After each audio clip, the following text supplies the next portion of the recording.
2005 সালের ক্যালেন্ডারের সাথে কোন সালের ক্যালেন্ডার মিল রয়েছে? 2014, 2011, 2016, 2018।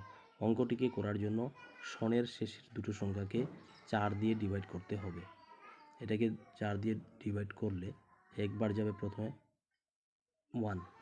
রিমাইন্ডার যদি 1 হয় তাহলে 6 বছর পরে, রিমাইন্ডারের 2 আসলে 11 বছর পরে, রিমাইন্ডারে 3 আসলে 11 বছরের পরে, যে রিমাইন্ডারে 0 আসলে 28 বছর পরে ক্যালেন্ডারগুলো আবার মিল হবে। রিমাইন্ডার এখানে 1 এসেছে, তাহলে সনটার সঙ্গে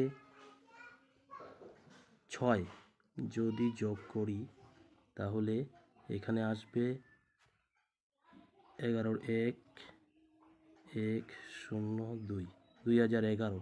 তার মানে 2011 সনে 2005 সালের ক্যালেন্ডারের সাথে মিল পাওয়া যাবে।